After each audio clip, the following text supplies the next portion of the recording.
I'm your friend, Dr. Charles Apoki.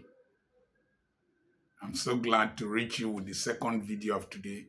I had to go and cut my hair because I never knew that gray hair itches. And when there's a lot of it, you start itching. I use aloe vera shampoo and other shampoos, but so I had to go and cut my hair. But something happened. Two people paid for my haircut. One paid for this present one, another one paid in advance. They listened to my radio program on Quest FM 93.1. You can get it on the world radio system. Quest FM. Quest is QUEST 93.1 FM. 6:30 in the morning on Wednesday.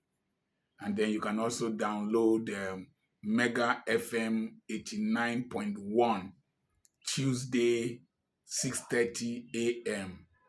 every Tuesday, every Wednesday 6:30 a.m. So you can listen to my broadcast on radio anywhere you are in the world if you have the World Radio application. Who is the greatest enemy of the black man? As I was cutting my hair, as a young man was cutting my hair, it came to my mind, who is the greatest enemy of the black man? I asked the barber a simple question. Did the white people who came to buy slaves, enter the bushes to catch black people? No, they didn't know the bushes. It was black people that caught their own people and sold them because of mirror and because of alcohol. Because of mirror, they saw mirrors, they saw schnapp, Gordon's dry gin, brandy, and sold their own people to slavery for peanuts. They acted as the middlemen in Arochukwu, acted as the middlemen in Badagry, they acted as the middlemen in Sierra Leone down. So, what prompted that question? I was listening to Allen Oyema. I told you that he's an old boy of my school, Government College Ughelli. In fact, Arik and Epis, they attended Government College Ughelli. Arise TV, This Day, Vanguard attended Government College Ughelli. As I told you, I attended one of the best schools in the world. But Allen Oyema was complaining about the treatment that his plane that landed from London received in our own international airport. Remember, I did a video about the conspiracy against him by the international airlines trying to cut down their prices, a price war, so that they can push him out of the market.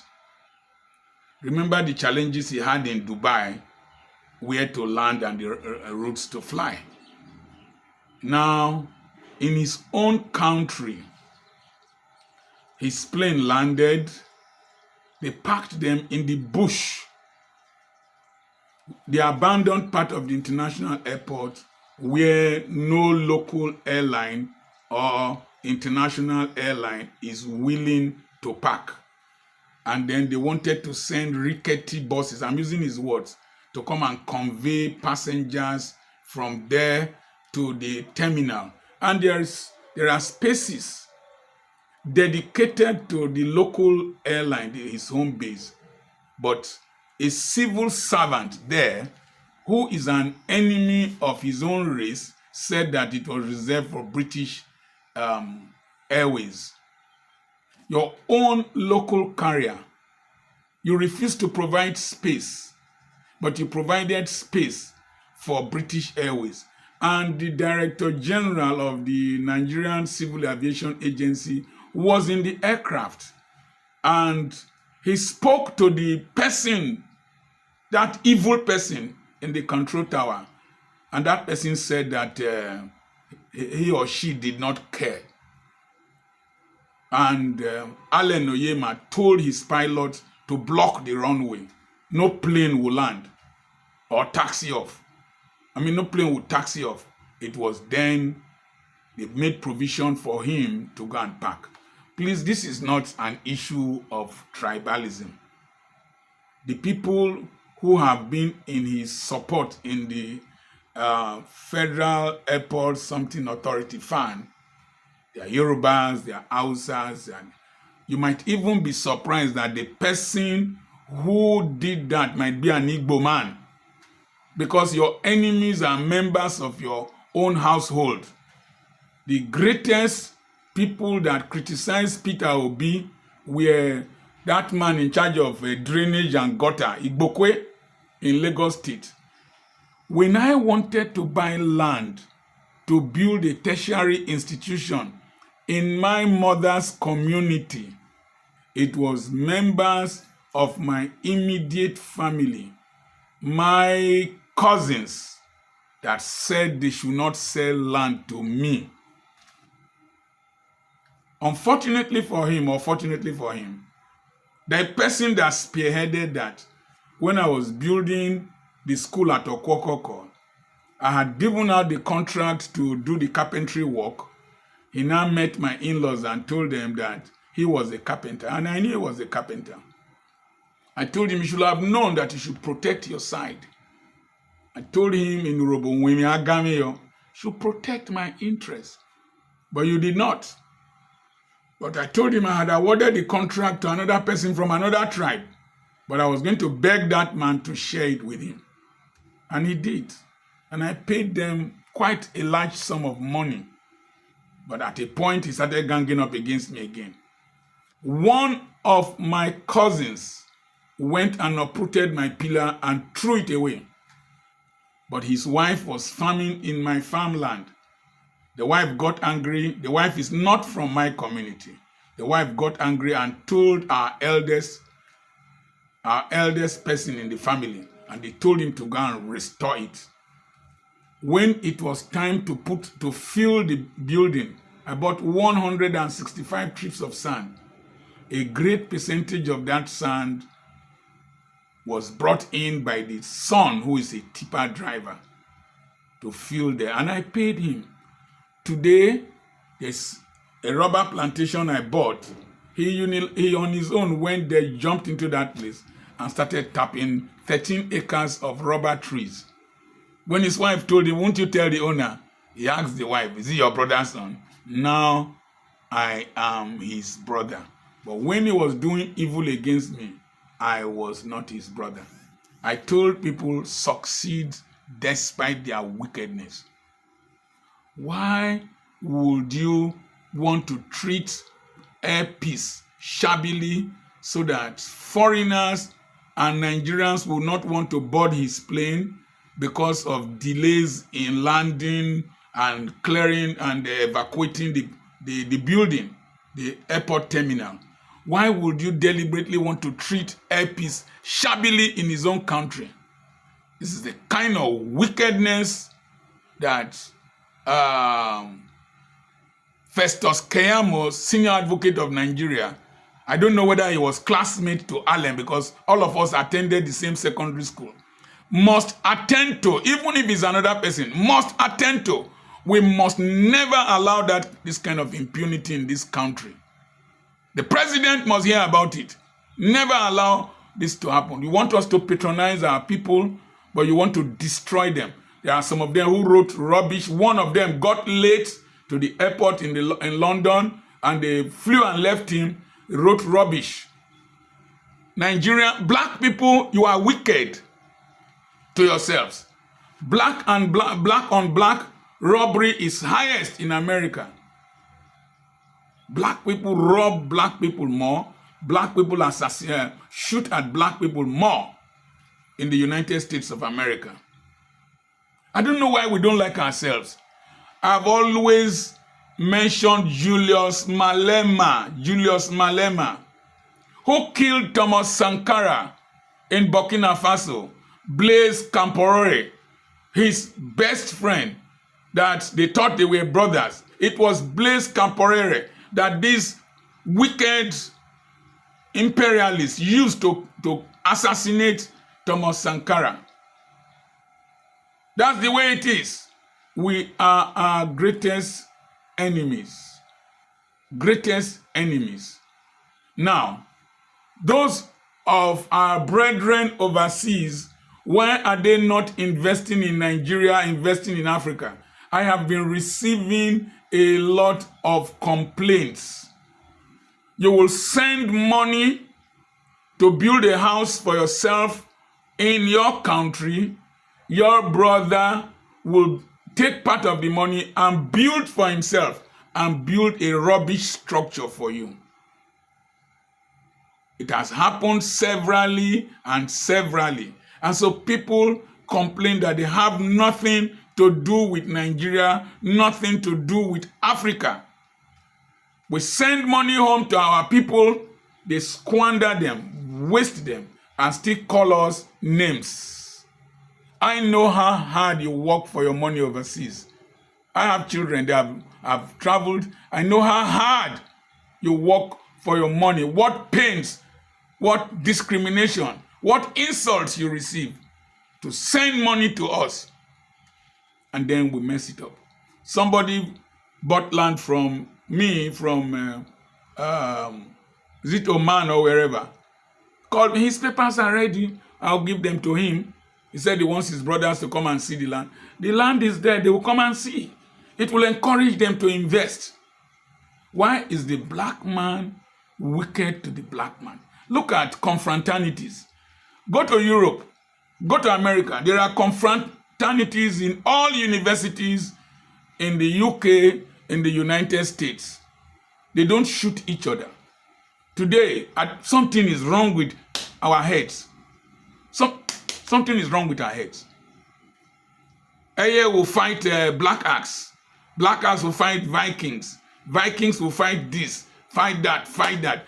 You are shooting yourselves in Ogwashuku, killing yourselves in Otef Ogara, killing yourselves in Benin, killing yourselves.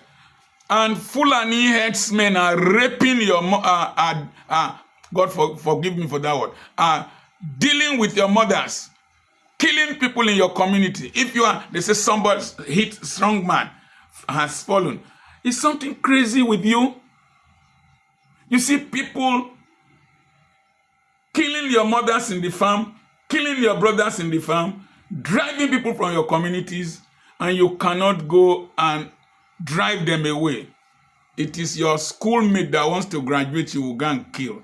It is people in Upper Sakbomba that you will go and kill. It is people in Otefe that you will go and kill. It is people, one time in Ugeli, they started it, I had to do a radio broadcast and told them to stop.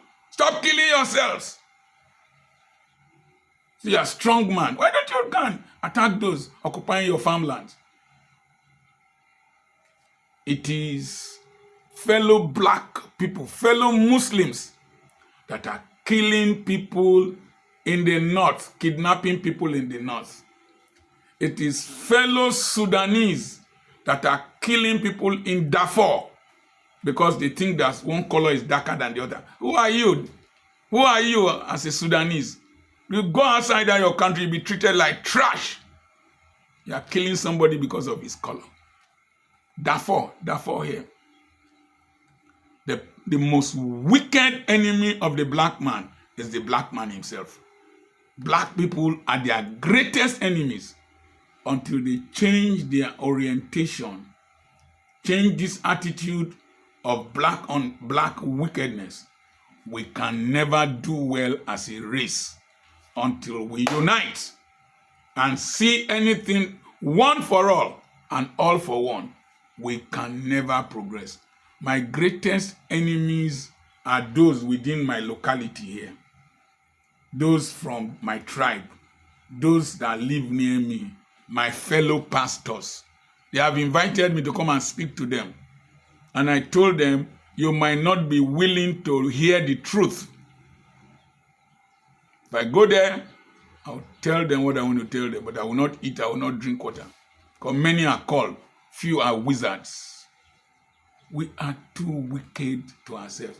Oh, pastors are exploiting people.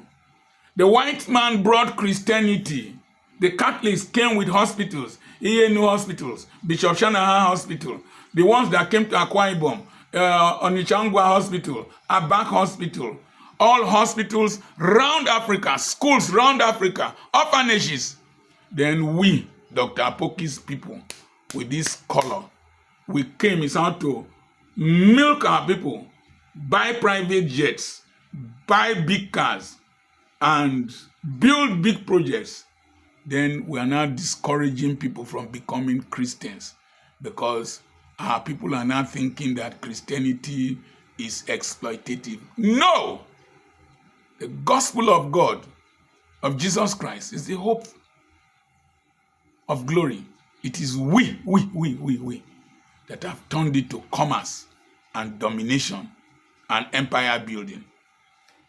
Share this message to as many black people you know. We are our greatest enemies. I don't know whether I'm still your friend, though, but I'm Dr. Charles Apoki. Live differently from this wickedness mentality.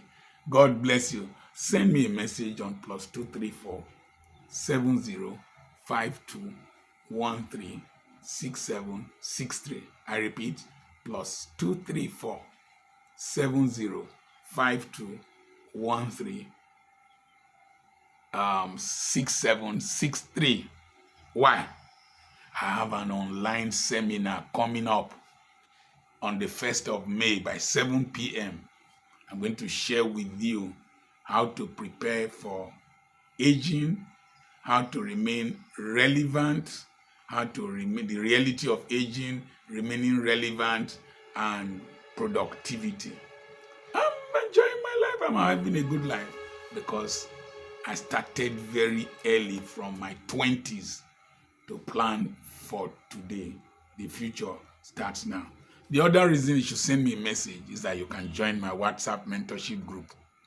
I share breakfast with them nearly every day before I share with other people. You will have the privilege of receiving counsel from me directly if you're a member of the group. God bless you. The third reason is that I have large expanse of real estate for sale, particularly for those of you in the diaspora. You can trust me. God bless you.